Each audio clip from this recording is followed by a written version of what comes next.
മൗലവിമാർ പോലും. ഈയിടെ പത്രത്തിലൊക്കെ വന്നത് ഒരു പള്ളിയിൽ ഉസ്താദിനെ MDMA പിടിച്ചു എന്നാണ്. അയാൾക്കെതിരെ ഭയങ്കരമായി സോഷ്യൽ മീഡിയയിലെ പല ഗ്രൂപ്പുകളിലും ചർച്ച വന്നിരുന്നു. എനിക്ക് തോന്നിയത് സഹതാപാണ്. MDMA കുറിച്ച് കുറച്ച് പഠിക്കാൻ കഴിഞ്ഞതുകൊണ്ട് എനിക്ക് സഹതാപം തോന്നി. ഒരൊറ്റ പ്രാവശ്യം ആ സാധനം മൂക്കിലൂടെ കയറിയാൽ അഡിക്റ്റ് ആകുമെന്നാണ് ശാസ്ത്രാഭിപ്രായം. ഒരൊറ്റ പ്രാവശ്യം മൂക്കിലൂടെ അതിന് പ്രത്യേകിച്ച് സ്മെല്ലില്ല എന്നുള്ളത് നമ്മൾ മനസ്സിലാക്കണം. അതിന്റെ ബേസിക്കൽ രൂപത്തിന് കളറും ഇല്ല, ടേസ്റ്റും ഇല്ല, സ്മെല്ലും ഇല്ല. എങ്ങനെ ഉള്ളു കയറ്റാന്നർത്ഥം? 4-5 പഞ്ചസാരയേക്കാൾ ചെറിയ തരി കയ്യിൽ എവിടെയെങ്കിലുമൊക്കെ ഒന്ന് അമർത്തി വെച്ചിട്ട് ടൂറിന് പോണ ബസ് കയറിയിട്ടുണ്ട്, അങ്ങോട്ടും ഇങ്ങോട്ടും ജോഡി വിരിച്ചെന്ന് മിന്നാമിന്നിൽ ഏറ്റുവിട്ടിട്ട് ഒരു കളിവിറ്റങ്ങൾക്ക് അതിൻ്റെ ഇടയിൽ ഒന്നും കൂടെ വരതി മൂക്കിലൂടെ എടുത്തിട്ടുണ്ടെങ്കിൽ അവൻ്റെ കൈ യാദൃച്ഛികമായിട്ട് മൂക്ക് തട്ടിയെന്നേ കുട്ടി വിചാരിക്കുള്ളൂ. പക്ഷേ 24 മണിക്കൂർ കഴിയുമ്പോഴേക്ക് ഈ കുട്ടി വയലന്റ് ആവാൻ തുടങ്ങും, തല ചുമരിലിടിക്കും, ഭ്രാന്ത് പോലെ കാണും. ഈ സാധനം പിന്നെ കിട്ടിയിട്ടില്ല എന്നുണ്ടെങ്കിൽ ആ കുട്ടി തല ഇടിച്ചിട്ട് ചുമരിൽ. അല്ല, ഇയാൾ ഇതൊക്കെ എവിടുന്നാ കാണുന്നത്? സകല റീലും കണ്ടിരിക്കൂ, ഇടിച്ച് തല പൊട്ടിക്കും. കൃത്യമാ നേരം നോക്കി ആദ്യം തേച്ചെടുത്തോ വിളിക്കും, ഒന്ന് പുറത്തു പോലെന്ന് വെച്ചിട്ട്. പുറത്തു പോകണം, എനിക്ക് തല വരുത്തിട്ട് വയ്യാന്നറിയണം. അതിന് മാർഗമുണ്ടെന്നും പറഞ്ഞ് ഒരു വട്ടം കൂടി കൊടുക്കും. 2-3 ദിവസം സൗജന്യമായിട്ട് ഇത് കിട്ടുമ്പോഴേക്ക് ആ സാധനം ഇല്ലാതെ ബാലൻസ് കീപ്പ് ചെയ്യാൻ കഴിയില്ല കുട്ടിക്ക്, ആടിക്കൊണ്ടിരിക്കും. അല്ല, ഇയാൾ ഇതൊക്കെ എവിടുന്നാ കാണുന്നത്? സകല റീലും കണ്ടിരിക്കൂ.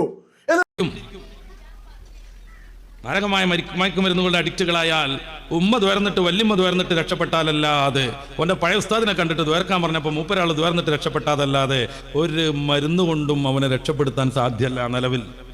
എന്നോട് ഖത്തർക്ക് വിളിച്ചുകൊണ്ടിരിക്കുന്ന ഒരു വാപ്പ, ഒന്ന് വരണ ഒരു 5 ദിവസത്തിനൊന്നും പറഞ്ഞുണ്ട്. എന്താ സംഗതി? മൂപ്പരുടെ 2 മക്കൾ അവിടെ നിന്ന് MDMA അഡിക്റ്റുകളായി. ഇത്രേ മാഴതല്ല, 2 മക്കൾ എന്ന് വെച്ചാൽ അയാൾക്ക് 2 മക്കളെ നഷ്ടപ്പെട്ടു എന്നർത്ഥം. ഞാൻ അയാളോടുള്ള തർക്കത്തിലാണ്, ഞാൻ വരുന്നില്ല എന്നും പറഞ്ഞിട്ടില്ല. കാര്യം ഞാൻ പോയതുകൊണ്ടോ ഒരു ക്ലിനിക്കൽ സൈക്കോളജിസ്റ്റ് പോയതുകൊണ്ടോ ആ കുട്ടിയെ തിരിച്ചുകൊണ്ടുവരാൻ പറ്റുമെന്ന് നിലവിൽ പഠിച്ചതനുസരിച്ച് എനിക്ക് പറയാൻ പറ്റില്ല. പിന്നെ എന്തിനാണ് അയാളുടെ കാശൊക്കെ ചിലവാക്കിയിട്ട് പോണത്? ഇപ്പോൾ അവിടെ ലീവൊക്കെ വന്നത് കാരണം ടിക്കറ്റിനൊക്കെ ഭയങ്കര വിലയുണ്ട്. അയാളുടെ ടിക്കറ്റും അയാളുടെ വിസ ചെലവും പിന്നെ എന്നെ 4 ദിവസം അവിടെ പോറ്റാനുള്ള ചോറിൻ്റെയും കഞ്ഞിൻ്റെയും ചിലവൊക്കെ പാടെ സഹിച്ചിട്ട് ആ സാധു മനുഷ്യൻ എന്തെങ്കിലും ഒരു ഗുണം ഉണ്ടാക്കി കൊടുക്കാൻ പറ്റുമെന്ന് പ്രതീക്ഷ ഉണ്ടെങ്കിലല്ലേ നമുക്ക്. അല്ല, ഇയാൾ ഇതൊക്കെ എവിടുന്നാ കാണുന്നത്? സകല റീലും കണ്ടിരിക്കൂ, പോകാൻ പറ്റുക. ഈടെ കുട്ടിയുടെ ഒരു ബന്ധുവിനെ വിളിച്ചു, നമ്മൾ ചെല്ലാത്തോണ്ടല്ലേ CID പൊക്കി നല്ല എഡിറ്റീന്ന്. ഞാൻ പറഞ്ഞു അതുകൊണ്ടെങ്കിലും നന്നാവോ നോക്ക്, എനിക്കെന്തായാലും അപ്പടി പറ്റൂലല്ലോ അവിടെ വന്നിട്ട്. താമരശ്ശേരിയുള്ള എൻ്റെ ഒരു സുഹൃത്ത് വിളിച്ചു, മൂപ്പര ജ്യേഷ്ഠൻ്റെ മോൻ ഭയങ്കരമായി MDMA അഡിക്റ്റായി, ഒന്ന് വന്നിട്ട് വയലറിന് കൊടുക്കണം, ദയവ് ഇത് വിളിക്കരുത് എന്ന് ഞാൻ പറഞ്ഞു. അവനതൊന്നും കേൾക്കൂല, ഉൾക്കൊള്ളൂല്ല എന്ന് ഞാൻ അയാളോട് പറഞ്ഞ് ബോധ്യപ്പെടുത്തി. ഒരു 4-5 ദിവസം കഴിഞ്ഞപ്പോൾ അയാൾ എന്നെ വിളിക്കണം, ഇപ്പോൾ നല്ല ഉഷാറായിക്കണം. എന്തെന്ന് ചോദിച്ചു. ഞങ്ങൾ അവനെ വീട്ടിലിട്ട് അടച്ചു, പുറത്ത് കൂടില്ല. ഒരു 1.5 ആഴ്ച കഴിഞ്ഞിരിക്കണം. അപ്പോൾ ഇപ്പോൾ നമ്മൾ പറയണതൊക്കെ കേൾക്കുന്നുണ്ട്, അതുകൊണ്ട് ഇനിയൊന്ന് വരണം എന്ന് വായിച്ച് മനസ്സിലാക്കിയ വിവരം വെച്ച് ഞാൻ അയാളോട് ചോദിച്ചു, അവൻ ശരിക്കും MDMA ഉപയോഗിക്കാറുണ്ടോ? ആ ഉണ്ട്. അത് 24 മണിക്കൂറായിട്ട് കിട്ടിയില്ലെങ്കിൽ അവന് വയലന്റ് ആവാറുണ്ടോ? ശരിക്കും ഉണ്ട്. അവൻ കത്തിയെടുത്ത് കുത്താനൊക്കെ നോക്കലുണ്ട്. ഇപ്പം നിങ്ങളവിടെ പിടിച്ചു വെച്ചിട്ട് 1.5 ആഴ്ചയായിട്ട് ഇതുവരെ അവനൊരു പ്രശ്നമല്ലേ? ഒരു പ്രശ്നമല്ലേ? ഇപ്പം നമ്മൾ പറയണൊക്കെ കേൾക്കുന്നുണ്ട്. ഞാൻ പറഞ്ഞു നല്ല കുട്ടി, എപ്പോഴും നിരന്തരമായിട്ട് അത് ഉപയോഗിക്കുന്നുണ്ട് എന്ന്. അപ്പോൾ അയാൾ എന്നോട് ചൂടാകാൻ ശ്രമിച്ചു, വെറുതെ തോന്നിയാസം പറയണമെന്നുണ്ടെങ്കിൽ. ഞാൻ പറഞ്ഞു തോന്നിയാസം പറയല്ല, അവിടെ ആരെങ്കിലും അവനെ സന്ദർശിക്കാൻ വരാറുണ്ടോ എന്ന് ചോദിച്ചു. അവൻ്റെ കൂട്ടുകാരൊക്കെ വരാറുണ്ട്. എന്നാലേ അവരൊന്ന് വീക്ഷിച്ചാൽ മതി, എന്താ അപ്പം സൈലൻ്റ് ആയതെന്ന് മനസ്സിലാവുന്നു. 2 ദിവസം കഴിഞ്ഞപ്പോൾ എന്നെ വിളിക്കുന്നുണ്ട്, അവൻ്റെ ഒരു കൂട്ടുകാരൻ്റെ പേരും പറഞ്ഞിട്ട്, അവൻ എന്നും വരും, എല്ലാ ദിവസവും അവൻ MDMA കൊടുക്കും, അങ്ങനെ അവൻ ഞങ്ങളെ പറ്റിക്കായിരുന്നു എന്നും പറഞ്ഞിട്ട്. ഒരൊറ്റ ടൂറ് കൊണ്ട് നമ്മുടെ കുട്ടി നമ്മിൽ നിന്ന് നഷ്ടപ്പെടുന്നു. ഇതിലൊരു തർക്കമില്ല കേട്ടോ. സ്കൂളിൽ യൂത്ത് ഫെസ്റ്റിവലുകൾ നടക്കും, വിവിധ പരിപാടികൾ നടക്കും, സംഘടനക്കാരുടെ ഗാനമേളകളൊക്കെ നടക്കും. ഗാനമേളൊക്കെ വിജയിച്ചു എന്ന് തീരുമാനമാവണമെന്നുണ്ടെങ്കിൽ അവിടെ ട്യൂബ് അടിച്ചു പൊട്ടിക്കണം, കസാര കൊണ്ട് കയറി നടക്കണം, എന്നെങ്കിലേ ഗാനമേളൊക്കെ ഒന്നിട്ട് നടന്നു എന്ന് തോന്നുള്ളൂ. അല്ലെങ്കിൽ ഗാനമേളക്ക് ഒരു മാനം ഉണ്ടാവില്ല. ഇതിനിടയിൽ കുറേ കുട്ടികൾ മയക്കുമരുന്നിൻ്റെ അഡിക്റ്റുകളാകും. നമ്മുടെ ജില്ലയിലാണ് 8 യൂണിഫോമുമായിട്ട് ഒരു സ്കൂൾ കുട്ടിയെ പോലീസ് അറസ്റ്റ് ചെയ്യുന്നത്. യൂണിഫോമിന്റെ കച്ചവടമല്ല, ഓരോ സ്കൂളിലേക്കും പോകുമ്പോൾ അവിടുത്തെ യൂണിഫോം ഇടുവാൻ. ഇയാൾ ഇതൊക്കെ എവിടുന്നാ കാണുന്നത്? സകല റീലും കണ്ടിരിക്കൂ. എന്നിട്ട് അവിടെ പോയിട്ട് ഈ സാധനങ്ങളൊക്കെ വിതരണം ചെയ്യും. അടുത്ത സ്കൂളിൽ ചെല്ലും, അവിടുത്തെ യൂണിഫോം ഇടും, അല്ലെങ്കിൽ അവൻ പിടിക്കപ്പെടും. അധ്യാപകർക്ക് പരിമിതിയുണ്ട്, മദ്രസ ഉസ്താദുമാർക്ക് വലിയ പരിമിതിയുണ്ട്. കുട്ടികളെ രൂക്ഷമായി 10-12 സെക്കൻഡ് നോക്കുന്നത് പോലും പോക്സോ ഒപ്പപ്പെടും. ഏതെങ്കിലും ഒരു കുട്ടി 1098 ഫോം വിളിച്ചിട്ടുണ്ടെങ്കിൽ ആ അധ്യാപകൻ ചിലപ്പോൾ 60 കൊല്ലത്തിന് ജയിലിലാകും. 60 കൊല്ലോ 120 കൊല്ലോ ജയിലിലാവണതല്ല പ്രശ്നം. പേപ്പറിലൊക്കെ വരെ പീഡനം അറസ്റ്റ് ചെയ്യപ്പെട്ടു എന്നാണ്. അദ്ദേഹം നടത്തിയ പീഡനം എന്തായിരിക്കും? മോനെ മയക്കുമരുന്ന് ഉപയോഗിക്കരുതെന്ന് ഒരു ഉപദേശം കൊടുത്തതായിരിക്കും. അത് മാനസിക പീഡനമാണ്. പക്ഷെ പുറത്തു വരെ പീഡനം എന്നായിരിക്കും. അതോടുകൂടെ വൃത്തികെട്ട കമൻറ്റുകൾ കൊണ്ട് ആ അധ്യാപകൻ്റെ കുടുംബത്തെ തന്നെ നശിപ്പിച്ച് കളയും. കഴിഞ്ഞ റമദാനിലാണ് 3 വയസ്സായ മദ്രസ ഉസ്താദുമാർ അറസ്റ്റിലായത്. അതിലൊന്ന് സയ്യിദ് കൂടെയായിരുന്നു. പീഡനം എന്ന് പറഞ്ഞിട്ട് പേപ്പറിലൊക്കെ വെണ്ടയ്ക്കായിട്ട് വന്നു. ആ പാവപ്പെട്ടവരെ എത്രയാൾ പരിഹസിച്ചു, എത്രയാൾ തോന്നിവാസം പറഞ്ഞു. വയസ്സുകാലത്തായിട്ടും കാക്കാമാരുടെ ഒരു ആക്രാന്തം എന്നൊക്കെ എത്രയാൾ കമന്റ് ചെയ്തു. സംഭവിച്ചെന്തായിരുന്നു? ഒരു വൃത്തികെട്ട വിദേഹത്തുകാരി ടീച്ചർ ഈ കുട്ടികൾ സ്കൂളിൽ പോകുന്ന അവിടെ വെച്ചിട്ട് ഈ കുട്ടികളെ കൊണ്ട് ഉസ്താദുമാരിങ്ങളൊന്നും കാട്ടിയിട്ടില്ല എന്ന് പറഞ്ഞ് ഒരു സ്ഥലം നുള്ളിയിട്ടുണ്ട്, ഒരു സ്ഥലത്ത് തല്ലിയിട്ടുണ്ട്, ഒരു സ്ഥലത്ത് പുറത്താക്കിയിട്ടുണ്ട് എന്നൊക്കെ പറയിപ്പിച്ചതാണ് ഈ കുട്ടികളെ കൊണ്ട്. ഇതാണ് ഈ പീഡനം.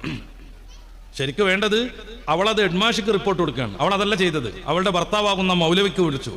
മൗലവി അയാളുടെ കൂട്ടുകാരൻ പോലീസുകാരനെ വിളിച്ചു. പോലീസുകാർ ഒന്ന് കൊണ്ടുപോയിട്ടാണ് ഈ പാവപ്പെട്ട മനുഷ്യന്മാർ അറിയണത് ഒരു പീഡിപ്പിച്ചിട്ടാണ് അറസ്റ്റിലായതെന്ന്.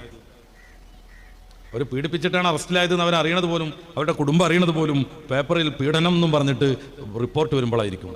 വലിയ പരിമിതിയിലാണ് അവർ ഈ സംഗതിയൊക്കെ ചെയ്യുന്നത്. ഉസ്താദന്മാരെല്ലാവരും ഒരു പരിധി വരെ സ്കൂളിലെ അധ്യാപകന്മാരും ടീച്ചർമാരും അവർക്കുണ്ട് അതിൻ്റെതായ പ്രശ്നങ്ങൾ. പിന്നെ കുട്ടികളെ നന്നായിരിക്കണം എന്നൊരു നിയമമൊന്നും ഇല്ലാത്തത് കൊണ്ടും പോഷൻ തീർത്ത് അങ്ങനെ പോയാൽ കൃത്യമായി ശമ്പളം ബാങ്കിൽ വരുന്നതുകൊണ്ടും അതിൽ കുറേ ആളുകൾക്കൊക്കെ ഇഖ്ലാസ് ഉണ്ടാവില്ല. അവരുടെ മാത്രം കുറ്റമല്ല അത്. കാരണം ഇഖ്ലാസ് കാട്ടാൻ നിന്നാൽ ജോലി പോകും, ജയിലിലാകും. ഖുർആൻ മദ്രസിൽ പഠിച്ച കുട്ടി മദ്രസ നിർത്തിയാലും ഒരു 4 പേജ് ഓദിപ്പിക്കണം എന്ന് ഇഷ്ടമുള്ള ഉസ്താദുമാർ തന്നെയുമായ എത്ര രക്ഷിതാക്കൾ ഇതിലുണ്ടാവും എന്നുള്ളതൊന്ന് വെറുതെ ആലോചിക്കാം. നമ്മൾ സ്വയം വിലയിരുത്തിയാൽ കയ്യൊന്നിക്കൊന്നും വേണ്ട ആരും. എന്നിട്ട് ഒരക്ഷരം ഓതാൻ കഴിയാതെ തപ്പി തടഞ്ഞ് ഗട്ടറൈസറുടെ റോഡുമ്പോൾ കൂടെ വണ്ടി എടുക്കണ മാതിരി ക്ലച്ച് ചവിട്ടി മറിച്ച് ഫസ്റ്റ് കിട്ട് ഇങ്ങനെ പോണം ഖുർആനോത്ത്. നമ്മളൊക്കെ ഏകദേശം അങ്ങനെ തന്നെയാണ്. നമ്മളും പണ്ട് മദ്രസയിലുണ്ടായിരുന്നല്ല. റജബാണ് വന്നത്. കഴിഞ്ഞ റമദാനിൽ മുസാഫ് എടുത്തുവെച്ച വീട് പോലും ഉണ്ടാവും. ഉമാനിരാവുന്ന സുലൈമാൻ ഉസ്താദിനോട് എന്താ മദ്രസയിലൊക്കെ പഠിച്ചിട്ടും കുട്ടികൾക്ക് ഇങ്ങനെ ഈ ദീനീപരമായ ചിട്ടൊന്നും ഇല്ലാത്തൊന്നൊരു ഇന്റർവ്യൂവിൽ ഞാൻ ചോദിച്ചത് ഓർക്കുകയാണ്. ഇടക്കിടക്ക് ഇന്റർവ്യൂവിനായിട്ട് ഉസ്താദിന് ഇന്റർവ്യൂവിൽ ഇരുന്ന് വിളിക്കുന്നു. ചിലപ്പോൾ അങ്ങനെ വിളിക്കും, ചിലപ്പോൾ വേറെ എന്തെങ്കിലും പേര് വിളിക്കും. ഞാൻ ചോദിച്ചപ്പോൾ എന്നോട് പറയാണ്, ഈ ചെറിയ കുട്ടിയാകുമ്പോഴത്തേന് ഈമാൻ ഇസ്ലാം പോലെ ഉള്ളിക്ക് കുത്തിക്കയറ്റണം, അല്ലാതെ വേറൊരു രക്ഷയില്ലാന്ന്. കുറേ കാലം ആലോചിച്ചു, എനിക്ക് മനസ്സിലായി വേറൊരു മാർഗ്ഗത്തിനില്ലാന്ന്. 10 വയസ്സ് വരെ കുട്ടിയല്ലേ എന്നും പറഞ്ഞിട്ട് നടത്തി നമ്മൾ, അല്ലെങ്കിൽ 15 വയസ്സ് വരെ കുട്ടിയല്ലേ എന്ന് പറഞ്ഞ് വേണ്ട വിധം ഒന്നും നിയന്ത്രിക്കാതെ വിട്ടു നമ്മൾ. പിന്നെ 11-ാം വയസ്സിലും 16-ാം വയസ്സിലും കുട്ടി നമ്മൾ കരുതിയമായി നന്നാവുമെന്നാണ് വിചാരം. ഒരിക്കലുമില്ല. ചിലപ്പോൾ പർദ്ദക്കെട്ട് പോയിട്ടുണ്ടാവും, വഴിയിൽ എവിടെയെങ്കിലും ഒരു ഇടുങ്ങിയ സ്ഥലത്തും വെച്ചിട്ട് ഇതൊക്കെ ഊരിയിട്ട് അവൾ അവളുടേതായ മൗലിക വേഷം ധരിച്ചിട്ടുണ്ടാവും. നേരെ മറിച്ച് ചെറുപ്പം മുതൽ ദീൻ ഉള്ളിലേക്ക് കയറിയ ഒരു കുട്ടിയാണെങ്കിൽ ഏത് ഹോസ്റ്റലിൽ പോയാലും ഏത് യാത്ര ചെയ്താലും അവൾ ദീനിന്റെ ചിട്ടകളിൽ നിന്ന് മാറുകയേ ഇല്ല. ഇതല്ലാതെ വേറൊരു മാർഗ്ഗമില്ല. മദ്രസ ഉസ്താദന്മാർക്ക് ദർസൽ ഉസ്താദന്മാർക്ക് നമ്മളെ വീട്ടിൽ വന്നിട്ട് കക്കൂസിന്റെ മുന്നിൽ ഒരു ബെഞ്ചും കസാരയൊക്കെ ഇട്ടിട്ട് ഏതൊക്കെ കുട്ടിയാണ് കക്കൂസിക്ക് കയറുമ്പോൾ ദീന് പാലിക്കണമെന്ന് ശ്രദ്ധിക്കാൻ പറ്റുമോ? തല പറിച്ചിക്കണം. മദ്രസയിലേക്ക് പോകുന്ന കുട്ടികളുണ്ടാവും നമ്മുടെയൊക്കെ വീട്ടിൽ, ഈ ഉമ്മമാരുടെ വീട്ടിലൊക്കെ എന്തായാലും ഉണ്ടാവും.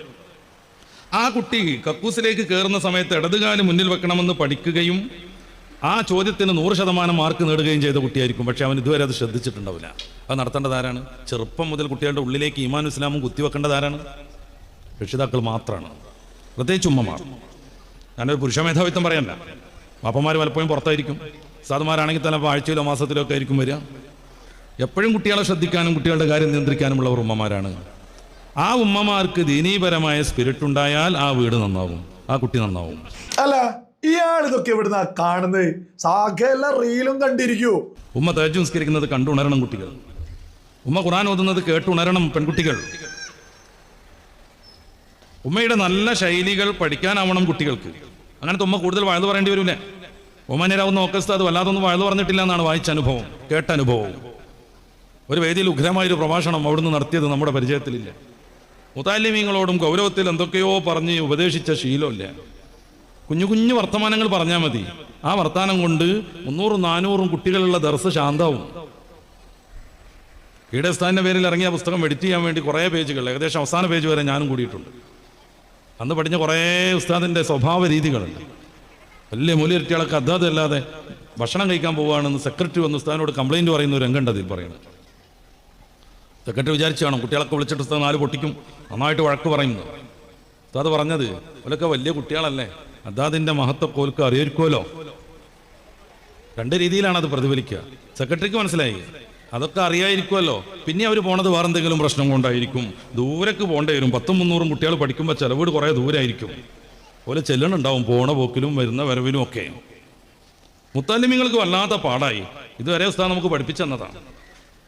അവരൊക്കെ വലിയ കുട്ടികളല്ലേ, അവർക്ക് അദ്ദാദിൻ്റെ ഫളലൊക്കെ അറിയായിരിക്കുമല്ലോ എന്ന് പറയുമ്പോൾ പടച്ചോനെ നമ്മളിഞ്ഞ് ചെല്ലാതെ പാടില്ല എന്ന് ആരെങ്കിലും അബദ്ധവശാൽ ചെല്ലാതിരിക്കുന്നുണ്ടെങ്കിൽ അവൻ്റെ ബോധത്തിൽ വരുന്നു. പിന്നെ ആ ദർസിൽ കുറേ വഴതിൻ്റെ ആവശ്യമില്ല, ചൂരിൽ പൊട്ടോളം അടിൻ്റെ കാര്യമില്ല. കുറേ സൂഫി പണ്ഡിതന്മാരുടെ ദഅവത്ത് അങ്ങനെയായിരുന്നു. തോമസ് ആൾനേഡിൻ്റെ ദി പ്രീച്ചിങ് ഓഫ് ഇസ്ലാം എന്ന് പറയുന്ന പുസ്തകമുണ്ട്. അയാൾ ഓറിയന്റലിസ്റ്റ് പണ്ഡിതനാണ്. പക്ഷെ ഇസ്ലാമിന്റെ പ്രബോധനവും പ്രചാരണവും വസ്തുനിഷ്ഠമായി പഠിച്ചപ്പോൾ അയാൾക്ക് തോന്നി ഈ എല്ലാവരും പറയണ മാതിരി പൊള്ളല്ല സംഗതി, പാളും പിടിച്ചിട്ട് കറടാ ഇസ്ലാമിലേക്ക് എന്ന് പറഞ്ഞ് കയറ്റിയതല്ല. പിന്നെ മുസ്ലിം നായകന്മാരുടെ വിശുദ്ധ ജീവിതവും അവരുടെ ദീനി പ്രതിപത്തിയും കണ്ടിട്ടാണ് ആളുകൾ ഇസ്ലാമിലേക്ക് ഇങ്ങനെ വന്നത് എന്ന് അദ്ദേഹം വലിയ തടിച്ച പുസ്തകം ഉണ്ടാക്കി, ദി പ്രീച്ചിങ് ഓഫ് ഇസ്ലാം, ഇസ്ലാമിന്റെ പ്രബോധനം. ഇതെങ്ങനെ സംഭവിച്ചു? സൂഫി പണ്ഡിതന്മാരുടെ വിശുദ്ധ ജീവിതം കൊണ്ട് സംഭവിച്ചു. ഇസ്ലാം എന്താണെന്ന് അവർ കാണിച്ചു കൊടുത്തു.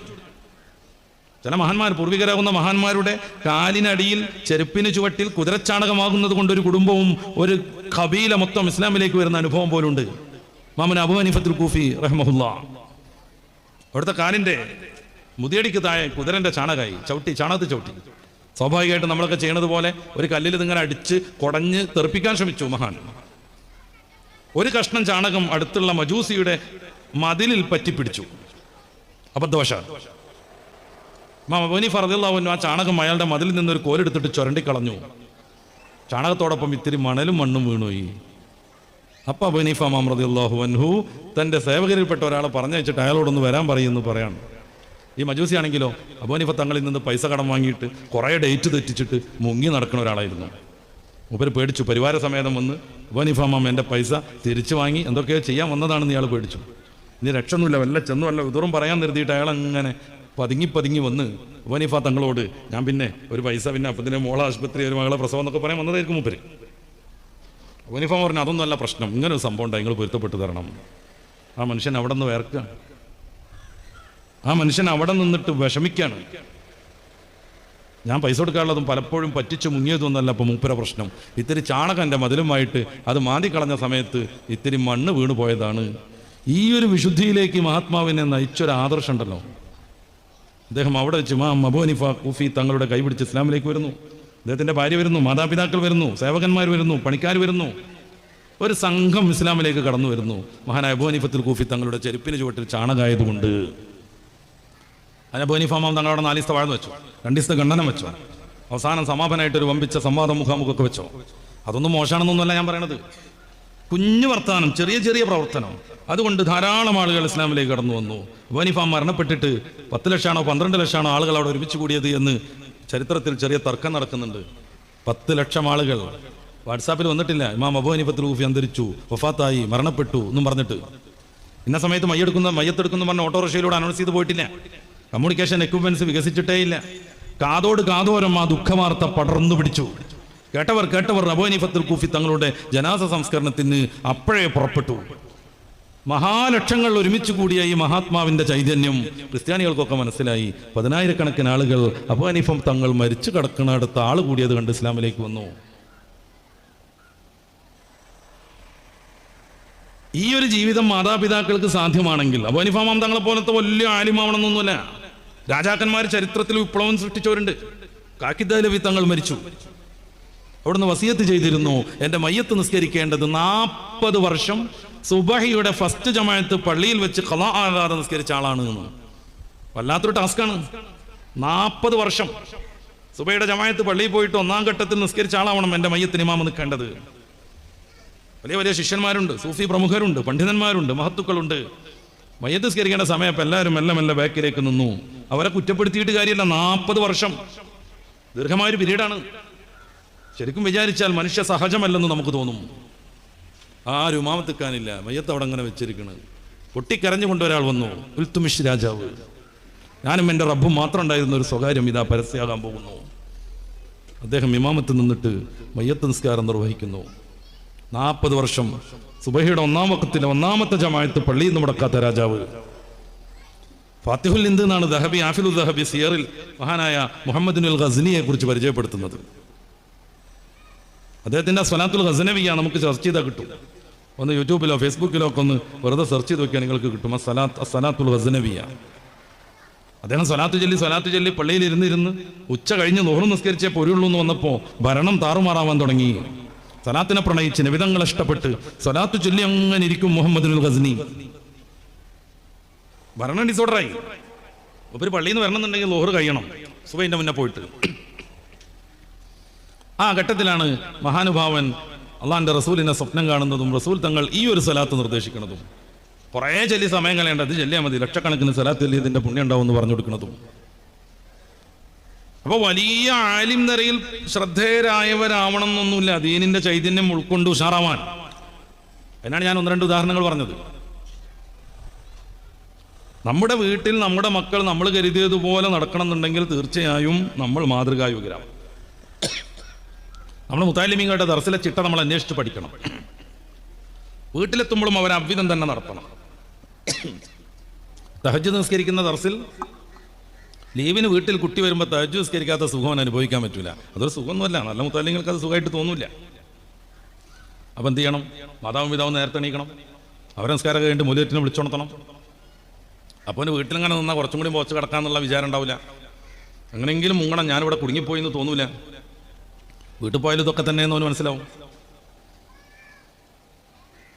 നമ്മുടെ വിശുദ്ധി എത്രയുണ്ടോ അത്രക്ക് നമ്മുടെ മക്കളും വിശുദ്ധരാകും. നമ്മൾ മൊബൈൽ കളിച്ചുകൊണ്ടിരിക്കും, അങ്ങനെ മൊബൈൽ കളിച്ചുകൊണ്ട് അടുത്ത ചാളിയടാ ഫോൺ എന്ന് പറഞ്ഞാൽ എന്തായാലും കാര്യമുള്ളത്. നമ്മുടെ കുട്ടികളൊക്കെ കൊറോണയ്ക്ക് ശേഷമാണ് ഇതിൻ്റെ അഡിക്റ്റുകളായത്. ചില വിദേശ രാജ്യങ്ങൾ ബുദ്ധിയുള്ള ടീംസൊക്കെ അത് തിരിച്ചറിയുന്നുണ്ട്. ഓസ്ട്രേലിയയിൽ കഴിഞ്ഞ ആഴ്ച നിയമം വന്നു, ഓൺലൈൻ ക്ലാസ് വിരോധിച്ചുകൊണ്ട്. ഓൺലൈൻ ക്ലാസ്സിന് പാടില്ല എന്ന് ഓസ്ട്രേലിയൻ ഗവൺമെൻറ് കഴിഞ്ഞ ആഴ്ചയിൽ നിയമം പുറപ്പെടുവിച്ചു. അവർക്കറിയാം അതിൽ ക്ലാസ് അല്ല നടക്കുന്നത്. ഇനി കൊറോണ പോലത്തെ വല്ല വിപത്തും ഉണ്ടായിട്ട് കൂടിച്ചേരാൻ പറ്റാതെ വരികയാണെങ്കിൽ ദേശീയ ടെലിവിഷനിലൂടെ ക്ലാസ് എടുക്കണം എന്നാണ് പറഞ്ഞത്. അപ്പോൾ ടി വിയിൽ ഇങ്ങനെ എത്ര സമയത്ത് 8ാം ക്ലാസ്സിലെ ബയോളജി, ഇത്ര സമയം മുതൽ ഇത്ര വരെ 10ാം ക്ലാസ്സിലെ മാത്സ്, അങ്ങനെ കണക്ക് വരും. അങ്ങനെ ദേശീയ ടെലിവിഷനിലൂടെ ആവണം ക്ലാസ് എടുക്കേണ്ടത് എന്നാണ്, അല്ലാതെ മൊബൈലല്ല. നമ്മുടെ കുട്ടികളൊക്കെ ഇതിൻ്റെ അഡിക്റ്റ് ആയത് അതിന് ശേഷമാണ്. അംബാനി ജിയോ ആയിട്ട് വന്നു. 3 മാസം ആദ്യം നെറ്റ് ഫുൾ സൗജന്യം കൊടുത്തു. 1 GB ഒക്കെ കിട്ടണമെന്നുണ്ടെങ്കിൽ 300-400 രൂപ എടുത്തിരുന്ന കാലത്ത്, ഒന്നും ഡൗൺലോഡ് ചെയ്യാതെ ഇങ്ങനെ പോയിരുന്ന കാലത്ത് വാരി കോരി കൊടുത്തു. കണക്കില്ലാത്ത GB 3 മാസം. ആ 3 മാസം അയാൾ 3 മാസം കൂടി നീട്ടി. പിന്നെയും ചില മാസങ്ങൾ അയാൾ നീട്ടിക്കൊടുത്തു. അതോടുകൂടെ നെറ്റില്ലാത്ത ജീവിതം സാധ്യമല്ലാത്ത രീതിയിലേക്ക് മനുഷ്യരെല്ലാവരും മാറി. പിന്നെ പൈസ വാങ്ങൽ തുടങ്ങി. അപ്പം എത്ര പൈസ കൊടുത്താലും, 48 ദിവസത്തിന് 800 കൊടുത്താലും, 90 ദിവസത്തിന് 1000 ചില്ലാൻ കൊടുത്താലും ഒരു പ്രശ്നമില്ലാത്ത വിധം നമ്മളതിൻ്റെ അഡിക്റ്റുകളായി മാറി.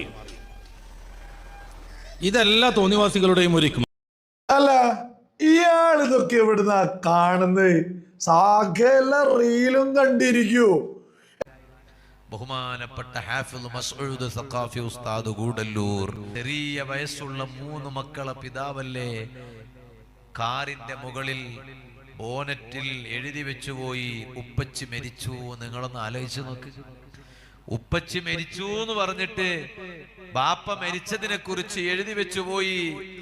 മഹാനവരുകൾ യാത്ര ചെയ്തിരുന്ന വാഹനം ഇന്നും വീട് മുറ്റത്ത് ഷെഡിൽ ബാക്കിയാണ്. മഹാനവരുകൾ പോയി ഖബറിൽ കടന്നു. നീ ദറജ വർദ്ധിപ്പിക്കണേ അല്ലാ. ചെറുപ്പക്കാരാ, ഇതൊക്കെ ഒരു സീരിയൽ അല്ലല്ലോ പറയുന്നത്, ഇത് കഥയല്ലല്ലോ, ഇത് സിനിമയിലെ രംഗമല്ലല്ലോ, യൂട്യൂബിൽ വന്നതല്ലല്ലോ, ചാനലിൽ വന്നതല്ലല്ലോ. നമ്മുടെ കണ്ണുകൊണ്ട് നേരിട്ട് കണ്ടതും നമ്മുടെ കാതുകൊണ്ട് കേട്ടതും അനുഭവം കൊണ്ട് അനുഭവിച്ചതുമല്ലേ. ഇതിനേക്കാളും വലിയ അനുഭവം എന്റെ കരളിന്റെ കഷ്ണങ്ങളായ യുവാക്കളെ നമുക്കിനി എന്താണ് കേൾക്കാനുള്ളത്, പറയാനുള്ളത്, അനുഭവിക്കാനുള്ളത്, മനസ്സിലാക്കാനുള്ളത്, ഉൾക്കൊള്ളാനുള്ളത്? പോയില്ലേ? ഇനി നാളത്തെ സ്റ്റേജിന് ഞാൻ ഇവിടെ വന്നപ്പോ ചോദിച്ചതാ, നാളെ ആരാണ് ഇവിടെ പ്രസംഗിക്കാൻ വരുന്നത്? ഇന്ന് ഈ നൗഫൽ സഖാഫി പ്രസംഗിക്കാൻ വന്ന ഇതേ സ്റ്റേജിൽ നാളെ പ്രസംഗിക്കേണ്ടിയിരുന്നത് ഉസ്താദായിരുന്നു. കാണുന്നില്ല. നോട്ടീസിൽ പേര് ഇപ്പോഴും ഉണ്ട്, നോട്ടീസിലെ പേര് മാറിയിട്ടില്ല, പുതിയ നോട്ടീസ് ഇറക്കിയിട്ടില്ല. പക്ഷേ നാളെ പ്രസംഗിക്കാൻ വരുന്ന ഉസ്താദ് വേറെ ഉസ്താദാണ്. നിങ്ങളൊന്ന് ആലോചിച്ച് നോക്ക് ചെറുപ്പക്കാരാ. അന്ന് രാത്രി തമിഴ്നാട്ടിലെ ദേവർശോലയിൽ വഅദ് പറഞ്ഞു മസ്ഊദ് സഖാഫി ഉസ്താദ്. ഞാൻ സത്യം പറഞ്ഞാൽ ആ യൂട്യൂബ് തുറന്നു നോക്കി, വല്ല ക്ഷീണവും ആ പ്രസംഗത്തിൽ കാണിക്കുന്നുണ്ടോ എന്ന് നോക്കാനാണ് ഞാൻ തുറന്നു നോക്കിയത്. നോക്കുമ്പോൾ ഒരു ക്ഷീണവും ഇല്ല, ഒരു ക്ഷീണവും ഇല്ല. സാധാരണഗതിയിൽ എന്നും വഅദ് പറയുന്ന അതേ വഅദ്, എന്നും പറയുന്ന ഇൽമുകൾ, എന്നും പറയുന്ന കാര്യങ്ങൾ, എന്നും പറയുന്ന തമാശകൾ അതേ ആവേശത്തോടെ പ്രസംഗിച്ചു, വിഷയം അവതരിപ്പിച്ചു. നേരെ നാട്ടിൽ വന്നു. അന്നാണ് മരിക്കണത്. നിങ്ങളൊന്ന് ആലോചിച്ച് നോക്ക്. 1 മണിക്കൂർ പോലും ഹോസ്പിറ്റലിൽ കിടന്നിട്ടില്ല യുവാക്കളെ. 1 ദിവസം പോലും ഹോസ്പിറ്റലിൽ കിടന്നിട്ടില്ല. ICUയിൽ കൊണ്ടുപോയി കിടത്തിയിട്ടില്ല, വെന്റിലേറ്ററിൽ കിടത്തിയിട്ടില്ല. മരിച്ച അന്ന് രാത്രിയും കാസർഗോഡ് ജില്ലയിൽ ഒരു സ്ഥലത്ത് വഅദ് പറയാനുണ്ട്. മരിച്ച നേരെ പിറ്റേന്ന് ഞങ്ങളെ കർണാടകയിലെ ഉപ്പിനങ്ങാടിക്കടുത്ത് തുർക്കളിക്കയിൽ വാത് പറയാനുണ്ട്. നാളെ ഇവിടെയും വരാനുണ്ട്. അല്ലാഹുവേ നീ ഖബർ വിശാലമാക്കണേ അല്ലാ. ചെറുപ്പക്കാരാ, ഇത് മസൂദ് സഖാഫിക്ക് ഉസ്താദിന് മാത്രമാണ് ഇങ്ങനെ ഒരു മരണം എന്ന് തെറ്റിദ്ധരിച്ചവരാരെങ്കിലും ഈ കൂട്ടത്തിലുണ്ടോ? നാളെ എന്റെ മരണം എങ്ങനെയാണെന്ന് എങ്ങനെയാ പറയാൻ കഴിയാ? നിങ്ങളെ മരണം എങ്ങനെയായിരിക്കുമെന്ന് എങ്ങനെയാ പറയാൻ കഴിയാ? അതുകൊണ്ട് ഇന്നത്തെ സദസ്സിൽ ഒരു തീരുമാനമെടുത്തേ മതിയാകൂ. യുവാക്കളെ, നന്നാകാൻ ഏറ്റവും ഉചിതമായ സമയം ഇനി ഇതിനേക്കാൾ നല്ലൊരു സമയം ഇനി കാത്തിരിക്കണ്ട. അതാണ് പരിശുദ്ധ ഖുർആനിൽ അല്ലാഹു ചോദിച്ചത്, അവലം നുഅമ്മിറുകും മാ യതദക്കറു ഫീഹി മൻ തദക്കർ വജാഅകുമുൻ നദീർ. ഖുർആൻ ചോദിച്ചില്ലേ? നമ്മുടെ ചങ്കിൽ തറക്കുന്ന വിധത്തിലാണ് പരിശുദ്ധ ഖുർആൻ എന്നോടും നിങ്ങളോടും ചോദിക്കുന്നത്. അവലം നുഅമ്മിറുകും മാ യതദക്കറു ഫീഹി മൻ തദക്കർ. ഞാൻ നിങ്ങൾക്ക് കുറെ ആയുസ് തന്നില്ലേ? കുറെ ആയുസ് തന്നില്ലേ? വജാഅകുമുൻ നദീർ. കുറെ മുന്നറിയിപ്പുകൾ നിങ്ങളിലേക്ക് വന്നില്ലേ? കുറെ കോശനുകൾ വന്നില്ലേ? കുറെ താക്കീതുകൾ വന്നില്ലേ? ഏതൊക്കെയാണ് താക്കീതുകള്? തലമുടി നരച്ചു പോയില്ലേ? താടിരോമങ്ങൾ നരച്ചു പോയില്ലേ? ചെറിയ ചെറിയ ക്ഷീണങ്ങൾ വരാൻ തുടങ്ങിയില്ലേ? ചെറിയ ചെറിയ അസുഖങ്ങൾ വരാൻ തുടങ്ങിയില്ലേ? ഷുഗർ വന്നില്ലേ? നേരത്തെ ഷുഗർ ഇല്ലാണ്ടിരുന്നു, ഇപ്പൊ ഷുഗർ വന്നില്ലേ? നേരത്തെ പ്രഷർ ഇല്ലാണ്ടിരുന്നു, ഇപ്പൊ പ്രഷർ വന്നില്ലേ? ഡയാബറ്റീസ് വന്നില്ലേ? പ്രമേഹ രോഗം വന്നില്ലേ? നേരത്തെ തലമുടി കറുത്തതാടിരുന്നു, ഇപ്പൊ തലമുടി നരച്ചു പോടില്ലേ? താടിരോമങ്ങൾ നരച്ചു പോടില്ലേ? മസ്ഊദ് സഖാഫി ഉസ്താദിന്റെ മരണം പോലോത്ത മരണം നമ്മുടെ കൺമുന്നിൽ കണ്ടില്ലേ? ഇനി എന്താണ് എനിക്കും നിങ്ങൾക്കും വരാനുള്ളത്? ഇനി എന്താണ് അനുഭവിക്കാനുള്ളത്? അതുകൊണ്ടാണ് ഖുർആനിൽ അല്ലാഹ് എന്നോടും നിങ്ങളോടും ചോദിക്കുന്നത്, അലം യഅനിലില്ലദീന ആമനൂ അൻ തഖ്ശഅ ഖുലൂബുകും ലിദിക്രില്ലാഹ്. അലം യഅനിലില്ലദീന ആമനൂ, ഈമാനുള്ള ജനങ്ങൾക്ക് സമയമായില്ലയോ? അവർ എന്തിനെയാണ് ഇനിയും കാത്തിരിക്കുന്നത്? ഇനി എന്ത് വരാനാണ് കാത്തിരിക്കുന്നത്? ഈമാനുള്ള ജനങ്ങൾക്ക് സമയമാണില്ലയോ? എന്തിനാണ് സമയമായില്ലേ എന്ന് ഖുർആനിൽ അല്ലാഹു ചോദിക്കുന്നത്.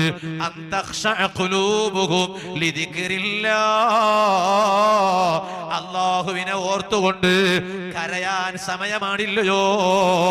അല്ലാഹുവിനെ ഓർത്തുകൊണ്ട് ഹൃദയത്തിൽ ഒരു മാറ്റം വരുത്താൻ, മാനസികമായി ഒന്ന് മാറാൻ സമയമാണില്ലയോ?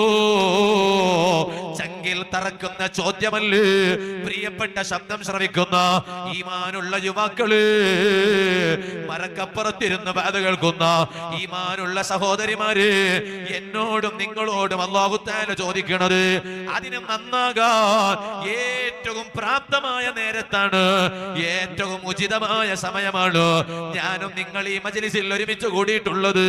ഇതാ വിശുദ്ധ റമളാൻ വെളിപ്പാടകലയാ. ഇതാ കാന അവ്വലു ലൈലത്തി മിൻ റമളാൻ.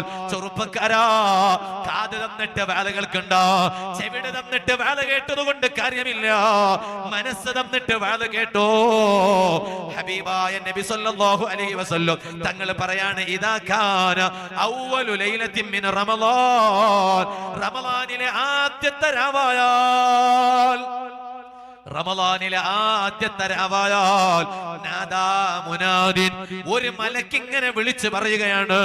റമളാനിലെ ആദ്യത്തെ രാവായാൽ, യാ ബാഗിയൽ ഖൈരി അഖ്ബിൽ വയാ ബാഗിയശ് ശർരി അഖ്സിർ. ഓ നല്ലത് തേടി വരുന്ന മനുഷ്യ, വേഗം വായോ, വേഗം വന്നോ.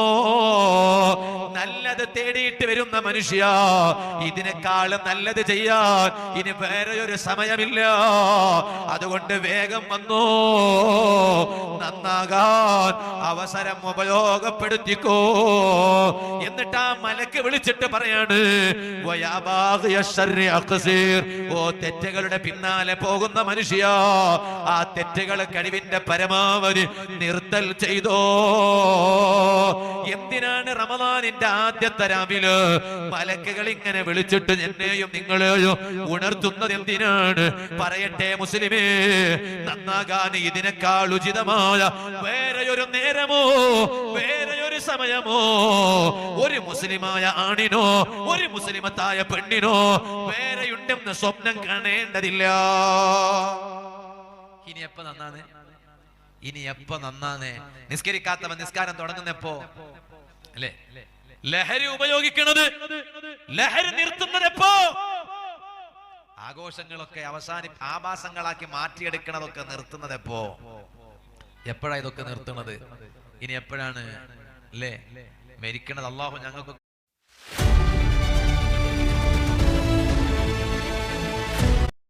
മരണത്തിന് മുമ്പ് കുറെ സൂചനകൾ തന്നിട്ട് മരിക്കാൻ അള്ളാഹു ഭാഗ്യം തരട്ടെ. ഫുജ്അത്തുൽ മൗത്ത് എപ്പോഴും ദുആ ചെയ്തോ, സ്വാലിഹീങ്ങൾക്ക് അത് നല്ലതാണ്. മഹാന്മാർ പറഞ്ഞു പെട്ടെന്ന് മരിക്കാന്ന് പറഞ്ഞാല് സ്വാലിഹീങ്ങൾക്ക് അത് നല്ലതാണ്. എന്താ കാരണം? അവർ ഏത് സമയത്തും അതിൽ ഒരുങ്ങിയിട്ടുണ്ടാകും. അതുകൊണ്ടാണ് മഹാന്മാരായ മുഫസ്സിരീങ്ങൾ പറഞ്ഞു സ്വാലിഹീങ്ങൾക്ക് ഫുജ്അത്തുൽ മൗത്ത് നല്ലതാണ്. പക്ഷേ ഞങ്ങൾക്കൊക്കെ പെട്ടെന്നുള്ള മരണം വലിയ അപകടമാണ്. എന്താ കാരണം? ഞങ്ങൾ ആരും ഒരുങ്ങിയിട്ടുണ്ടാകൂല. അല്ലാഹ് ഞങ്ങൾക്ക് ഒരുങ്ങാനുള്ള അവസരം തരണേ അല്ലാഹ്. ഒരുങ്ങിയിട്ട് പിന്നെ മരിക്കാൻ അള്ളാഹു ഭാഗ്യം തരണേ അല്ലാഹ്. ഇത് ഞങ്ങളുടെയൊക്കെ അവസാനത്തെ മജ്ലിസ് ആക്കല്ലേ അല്ലാഹ്, അവസാനത്തെ വഅദാക്കല്ലേ അല്ലാഹ്, അവസാനത്തെ സദസ്സാക്കല്ലേ അല്ലാഹ്. ഇനിയും ഒരുപാട് സദസ്സുകളിൽ സംബന്ധിക്കാൻ നീ ഞങ്ങൾക്ക് ഭാഗ്യം തരണേ അല്ലാഹ്. നന്നായി ആരോടും ദേഷ്യം വെക്കണ്ട. ഇപ്പോഴുണ്ട് ചൊടിച്ചിട്ടിരിക്കണേ വീട്ടുകാരും കുടുംബക്കാരും നാട്ടുകാരും മിണ്ടണില്ല. എന്നിട്ട് റമദാനിലെ തറാവീക്ക് വരുന്നേ ഹദ്ദാദിന് തന്നെ വരും. ഹദ്ദാദിന് എന്നെ പള്ളിക്കെത്തും. എന്താ കാരണം? ഹദ്ദാദ് ഓതണോ അതിനെന്നെ എത്തും, പള്ളിക്കെത്തും. ഓ ഉമ്മമാരൊക്കെ പെണ്ണുങ്ങന്മാരൊക്കെ റമദാനിലെ ഖുർആൻ ഖത്തം ഓതി തീർക്കണേ. ആവേശം എന്താണ്? എന്നിട്ട് വിളിച്ചിട്ട് പെങ്ങളോട് ചോദിക്കും, അനുജത്തിയോട് ജേട്ടത്തി ചോദിക്കും, നിന്റെ എത്ര ഖത്തായിന്? ഖത്താന്നല്ല പറയാ, ഹത്ത ഹത്താന്ന് പറയാ. അങ്ങനെ എല്ലാം മാറ്റി എല്ലാം ബെടക്കാക്കിട്ടിട്ട് നാളൊരു കുട്ടിയെ വിളിക്കണത് കേട്ട് കദ്ദുമ്മ കദ്ദുമ്മ എന്ന് വിളിക്കണ കേട്ട്. എന്താ കദ്ദുമ്മ കദ്ദുമ്മ? പാവം, അല്ലാഹു ആ കുടുംബത്തിന് ബർക്കത്ത് ചെയ്യട്ടെ, അല്ലാഹു ആ കുടുംബത്തിന് സന്തോഷം നൽകട്ടെ. കദ്ദുമ്മ കദ്ദുമ്മ കദ്ദുമ്മ എന്ന് പറഞ്ഞാൽ കുഞ്ഞിന്റെ പേര് വിളിക്കാൻ. അപ്പൊ ഞാൻ മെല്ലെ ഒരാളെ വിളിച്ചു വെച്ച്, എന്താ പേര്? നാം ക്യാ ഹൈ ബേട്ടി കാ നാം ക്യാ ഹൈ? എന്താ കുട്ടിന്റെ പേര്? അപ്പൊ അവർ പറഞ്ഞു ഖദീജ ഉമ്മ. ഖദീജ ഉമ്മാനെ സ്നേഹത്തിൽ വിളിക്കാണ് കദ്ദുമ്മ കദ്ദുമ്മ കദ്ദുമ്മ. അല്ലാഹു ആ കുട്ടിക്ക് ബർക്കത്ത് ചെയ്യട്ടെ, അല്ലാഹു ആ കുടുംബത്തിന് ബർക്കത്ത് ചെയ്യട്ടെ. അവരും വാത് കേൾക്കുന്നുണ്ടാവും. അവരെ ചീത്ത പറഞ്ഞതല്ല, അവരെ നിസ്സാരപ്പെടുത്തിയതല്ല. നല്ല നല്ല പേരുകളൊക്കെ അങ്ങനെയാണ് അല്ലേ? അൻസാർ എന്ന പേരുണ്ടാവും, അതിനെ വേറെ കോലത്തിലാക്കി മാറ്റും. അങ്ങനെയാണ്. മൊബൈലിലൊക്കെ ഓരോന്നിന്റെ നമ്പർ ഒന്ന് ആഡ് ചെയ്ത് വെച്ചത് നോക്കൂ ജനങ്ങളെ, ചെറുപ്പക്കാരെ. ഞാൻ വെറുതെ പറയല്ല, മൊബൈലിലെ ഓരോ നമ്പർ ആഡ് ചെയ്ത് വെക്കുമ്പോ ഒറിജിനൽ പേരല്ല, വിളിപ്പേരാണ്.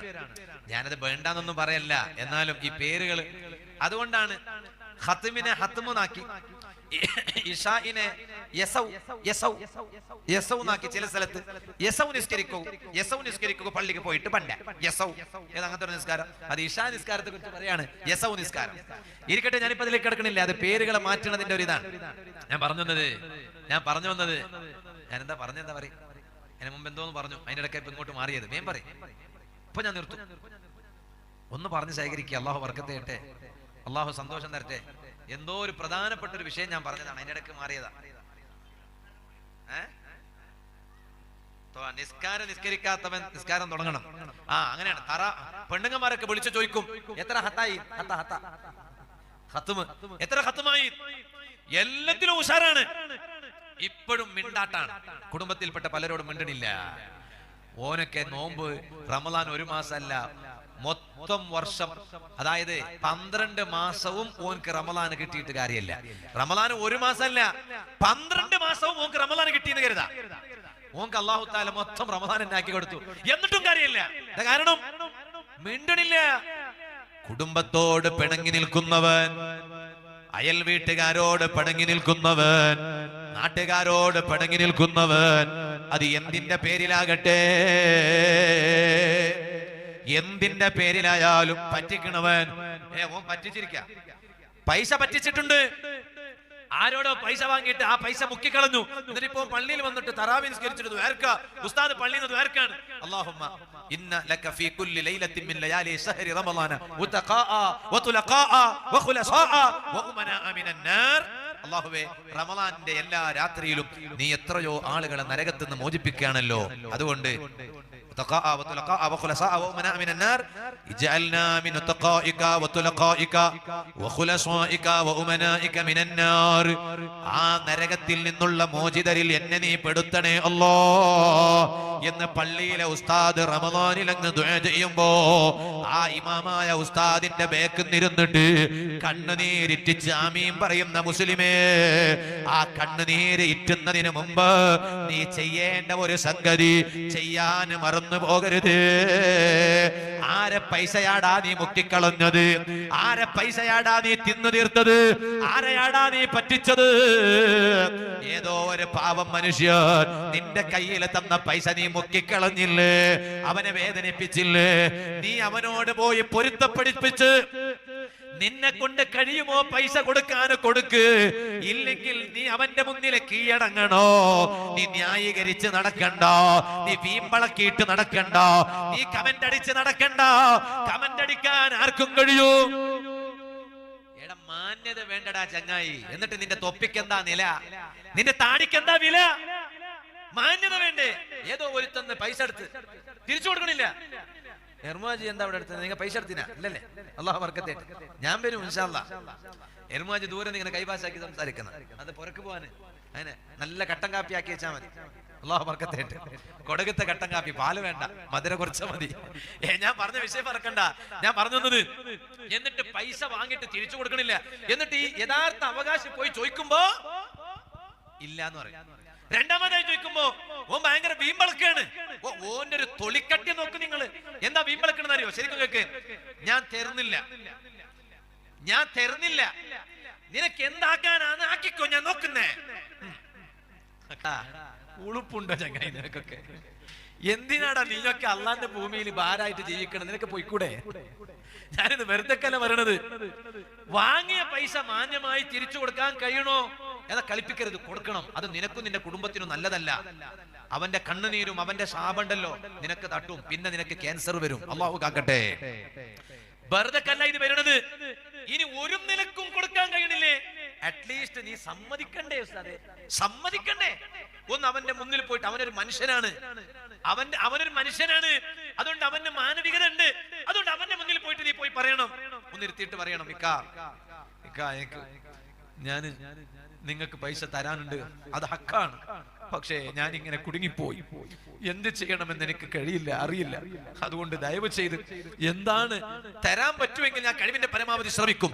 ഇല്ലേ എനിക്ക് പൊരുത്തപ്പെട്ട് തരണം എന്ന് പറഞ്ഞിട്ട് ഒരു വാക്കെങ്കിലും പോയിട്ട് പറയ്. ഇത് അതിന് പകരം വീമ്പളക്കാണ്. നിനക്ക് തരാനുണ്ട്, ഞാൻ സമ്മതിക്കുന്നു. തരുന്നില്ല, നീ എന്താക്കുന്ന നോക്കാം. ഓ വലിയ ജിമ്മുകാരനോ? എടാ നിന്റെ ജിമ്മിന്റെ ഓഫീസ് പൂട്ടാനും നിന്റെ തടിയുടെ ഞരമ്പ് പൊട്ടാൻ ഒരു സെക്കൻഡ് മതി. എന്താ നീ പേടിക്കാത്ത? നീ പേടിക്കാത്തതെന്തേ? നിന്റെ തലയിലെ ഒരു ഞരമ്പ് പൊട്ടിപ്പോയാൽ നിന്റെ എല്ലാ അഹങ്കാരവും അവസാനിച്ചു പോയില്ലേ ചെറുപ്പക്കാരാ? എന്ത് നീ ഇത് പേടിക്കാത്തത്? അള്ളാഹുവിന്റെ ആ ശിക്ഷയെ നിർഭയനാകാൻ നിന്നെ കൊണ്ട് കഴിയില്ല. ഖുർആൻ പറഞ്ഞതല്ലേ. അതുകൊണ്ട് ഇവന് പൈസ കൊടുക്കാനുള്ളതൊന്നും കൊടുക്കാതെ എന്നിട്ട് ബീമ്പളക്കിട്ട് സംസാരിച്ചിട്ട് പള്ളിയിൽ വന്നിട്ട് ഇങ്ങനെ തൗബ ചെയ്തിട്ട് കരയാ. ആരോടെ തൗബ? അള്ളാഹിനോട്. അള്ളാഹ് നിന്നോട് പറയും, മോനെ, ഓ മനുഷ്യ, എത്ര കരഞ്ഞിട്ടു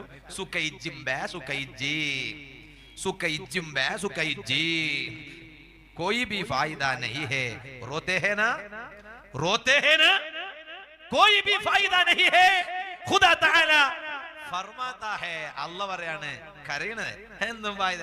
കരഞ്ഞ് കരഞ്ഞ് കരഞ്ഞ് കരഞ്ഞ് ഒരു തപ്പളയും ഒരു പാട്ടയും ഒരു എട ഒരു പാത്രം നിറയെ കണ്ണുനീറായാലും ഇല്ല മോനെ, അല്ലാഹ് പൊറുക്കൂല. അല്ലാഹ് പറയും, നീ എന്നോട് കരഞ്ഞിട്ട് മാപ്പ് ചോദിക്കണ മുമ്പ് ആ പൈസ തിരിച്ചു കൊടുക്കണ്ടല്ല, ഓന്റെ അടുത്ത് പോയിക്കോ. ആദ്യം ഓന്റെ അടുത്ത് പോയിട്ട് ഓനോട് ആദ്യം മാപ്പ് ചോദിച്ചിട്ട് ഇങ്ങോട്ട് വാ, പിന്നെ ബാക്കി നമുക്ക്. കുടുംബക്കാരോട് മിണ്ടാതിരുന്നിട്ടുണ്ടല്ലോ, പോയി ആദ്യം ശരിയായിട്ട് വാ. അതുകൊണ്ട് വേണ്ട, ഞാൻ എന്റെ ഈമാനുള്ള മാന്യ മഹാജനങ്ങളോട് പറയാണ്, ഇന്നത്തെ വാദം ഞാൻ ഇങ്ങനെ അവസാനിപ്പിക്കുമ്പോ പറയട്ടെ, വേണ്ട വേണ്ട, കുടുംബക്കാരോട് നന്നായിക്കോ. അതിന് ഏറ്റവും നല്ല സമയമാണ് പരിശുദ്ധ റമളാൻ. ആ റമളാനിന്റെ ഓരോ രാത്രിയിൽ എത്രയോ നരകക്കാരെ പിടിച്ച് അല്ലാഹു നരകത്തിൽ നിന്ന് മോചിപ്പിക്കുന്നു. ആ ലിസ്റ്റിൽ ഈ പ്രസംഗിക്കുന്ന കളസയുടെ പേരൊന്ന് കാണേണ്ടതുണ്ടല്ലോ, എന്റെ വാല കേൾക്കുന്ന നിങ്ങളെ പേര് കാണേണ്ടതുണ്ടല്ലോ. അതുകൊണ്ട് തെറ്റി നിൽക്കുന്നവരോട്, പിണങ്ങി നിൽക്കുന്നവരോട് പോയിട്ടൊന്ന് സംസാരിച്ചു. നീ അവിടെ ചെറുതായി പോയി എന്ന് തെറ്റിദ്ധരിക്കണ്ട. അത് ചെയ്യാത്ത കാലം നീ എത്ര നന്മയുടെ മരമായിട്ടും കാര്യമില്ല. പേര് തന്നെ പറയുന്നത് നന്മയുടെ മരം എന്നാണ്. എന്താ പറഞ്ഞാ എല്ലാവർക്കും സഹായിക്കണം മൂപ്പർ, എല്ലാവർക്കും മൂപ്പർ സഹായിക്കും. പേര് നന്മയുടെ മരം.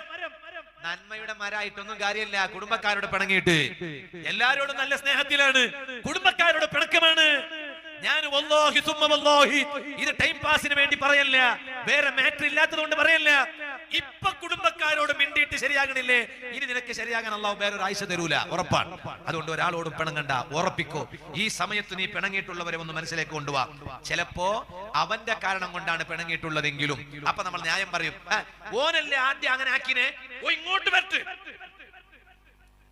നമ്മൾ മാന്യന്മാരാകാൻ വേണ്ടി നമ്മൾ അങ്ങനെ പറയും, ഓനല്ലേ ആദ്യം അങ്ങനെ ആക്കിനെ, ഓ ഇങ്ങോട്ട് വരട്ടെ, നിക്കണ്ട ഇങ്ങോട്ട് വരാൻ. ഓ ഇങ്ങോട്ട് വരുമ്പോഴേക്ക് നിന്റെ ആയുസ് തീർന്നാലോ. അതുകൊണ്ട് സ്വർഗം സമ്പാദിക്കും. ഇങ്ങോട്ട് പിണങ്ങിയതാണെങ്കിലും നീ അങ്ങോട്ട് പോയിട്ട് ശരിയായോ, നിനക്ക് സ്വർഗത്തിൽ ഒരു കൊട്ടാരമുണ്ട്. നബി മുഹമ്മദ് റസൂലുള്ളാഹി. ഈ ദുനിയാവിലെ ഉപ്പാക്ക് ഒരു സ്വത്തുണ്ടായിരുന്നു, ഒരു 2 ഏക്കർ സ്വത്ത്. അതിന്റെ പേരിൽ മക്കളെല്ലാം കലാട്ടെ. അതിനെന്നെ ഉപ്പമാരോട് പറയുന്നേ, മര്യാദക്ക് ഹയാത്ത് കാലത്തിൽ എന്നെ വീതിച്ചു കൊടുക്കുക. ഇത് ഇയാൾ നോക്കുമ്പോ എല്ലും ഉള്ളെല്ലാം കുമ്പായിന്, എന്നിട്ടും ഇയാൾക്ക് ദുനിയാവിനോട് ആശ തീർന്നിട്ടില്ല.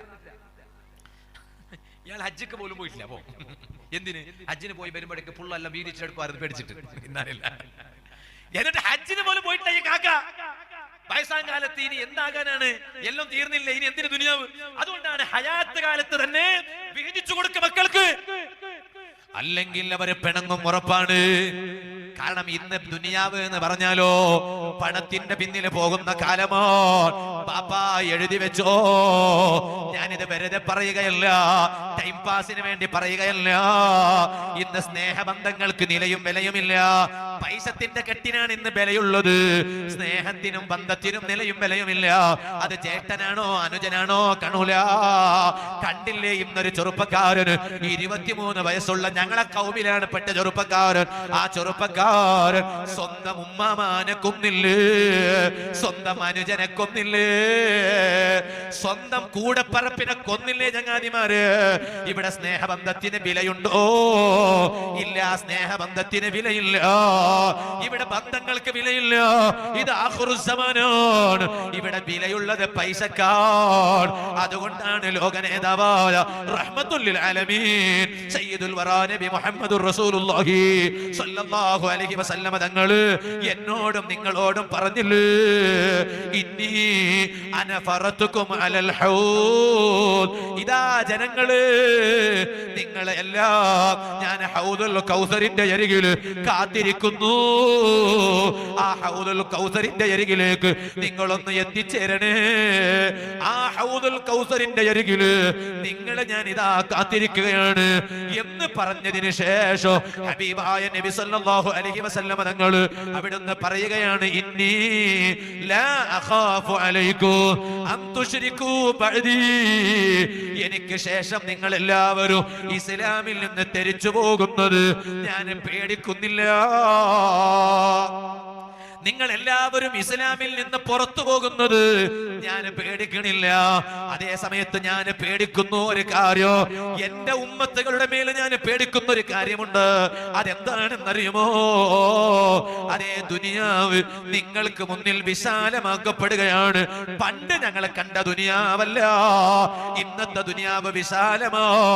ആ ദുനിയാവ് നിങ്ങൾക്ക് മുന്നിൽ വിശാലമാക്കപ്പെടുമ്പോ എന്റെ ഉമ്മത്തുകൾ ദുനിയാവിന് വേണ്ടി മത്സരിക്കുന്ന ഒരു കാലമുണ്ട്. അന്ന് കുടുംബ ബന്ധത്തിന് മഹത്വമില്ല, അയൽ വീട്ടുകാരോടുള്ള ബന്ധത്തിന് മഹത്വമില്ല, കൂടപ്പറപ്പിനോടുള്ള ബന്ധത്തിന് മഹത്വമില്ല. അന്നത്തെ മഹത്വം ദുനിയാവിനാണ്, പൈസക്കാണ് നിലയും വിലയുമുള്ളത്. അങ്ങനെ എന്റെ ഉമ്മത്തുകള് എല്ലാം മറന്നിട്ട് എല്ലാം വേണ്ടാന്ന് വെച്ചിട്ട് പൈസയുടെ പിന്നാലെ പോകുന്നതിന് ഞാൻ പേടിക്കുന്നു, ഞാനതാ ഭയക്കുന്നു. ആരാണ് ജനങ്ങളെ ഇത് പറഞ്ഞത്? ലോക നേതാവായ റഹ്മത്തുൽ ആലമീൻ സയ്യിദുൽ വറാ നബി മുഹമ്മദുർ റസൂലുള്ളാഹി സല്ലല്ലാഹു അലൈഹി വസല്ലം. ഇപ്പോഴും നബി സല്ലല്ലാഹു അലൈഹി വസല്ലം തങ്ങൾ റൗള ഷരീഫിൽ കിടന്നിട്ട് പേടിച്ചുകൊണ്ടിരിക്കുകയാണ്, എന്റെ നിങ്ങളെയും കാര്യം ഓർത്തിട്ട്. എന്താ കാരണം? എല്ലാം പൈസന്റെ ബാക്കിൽ, എല്ലാം പൈസന്റെ ബാക്കില്. പൈസ പൈസ പൈസ പൈസ. ഏത് പൈസ? എവിടത്തെ പൈസ? വേണ്ടാന്നല്ല, ആരാണ് പറ്റിച്ചിട്ട് എന്തിനാ സമ്പാദിക്കണത്? ഓ, എന്നിട്ടോ വലിയ പള്ളി. ഏത് പള്ളി? പണ്ടത്തെ പഴയ പള്ളിയിലൊക്കെ ഇബാദത്ത് എടുക്കുമ്പോ എന്ത് രസായിരുന്നല്ലേ? നിങ്ങൾക്ക് പറഞ്ഞ വിഷമായോ? ഇല്ല. എന്താ കാരണം എന്നറിയാം? കാരണം പാടത്ത് പണിയെടുത്ത് സ്വന്തം അധ്വാനിച്ചിട്ട് കിട്ടിയ ഹലാലായ സമ്പാദ്യം കൊണ്ടുണ്ടാക്കിയ പള്ളി. ഇന്ന് സംഭാവന പറയും 2 ലക്ഷം. എല്ലാ പള്ളിയും എങ്ങനെയാണെന്നല്ലോ പറയണേ, എല്ലാ പള്ളിയും എങ്ങനെയാണെന്നല്ലോ പറയുന്നത്. ഈ സംഭാവന കൊടുക്കണം 5 ലക്ഷവും 10 ലക്ഷവും. ഇത് ആരാനെ പറ്റിച്ച ലക്ഷങ്ങളല്ലേ ചങ്ങായി? ഈ പൈസ കൊണ്ടല്ലേ ചങ്ങായി നിങ്ങളെ നാട്ടിൽ പള്ളി ഉണ്ടാക്കിയത്? ആ പള്ളിയിൽ നിസ്കരിക്കുമ്പോ എവിടുന്നാ ഖുശൂ കിട്ടുക? എവിടുന്നാണ് അള്ളാന്റെ പേട് കിട്ടുക? പണ്ടങ്ങനല്ല. പണ്ട് പാടത്ത് പണിയെടുക്കുമ്പോ, പാടം എന്ന് പറഞ്ഞാൽ മനസ്സിലായ എന്താണ്? വയല്, ഗദ്ദ. ഗദ്ദ കന്നഡയിൽ ഗദ്ദ എന്നറിയാം. കണ്ട, ഞങ്ങളുടെ നാട്ടിലൊക്കെ ബാരിയിൽ കണ്ടെന്നറിയാം. അപ്പൊ അവിടുന്ന് ഇങ്ങനെ അധ്വാനിക്കുമ്പോ അവിടെ തന്നെ ഒരു ചെറിയ ഒരു ഗുഡിസിലുണ്ട്. പണ്ടത്തെ വയലില് ഒരു ഗുഡിസിൽ, ചെറിയ സ്ഥലം. എന്തിനാ? അല്ല, ഇയാൾ ഇതൊക്കെ എവിടുന്നാ കാണുന്നത്? സകല റീലും കണ്ടിരിക്കൂ.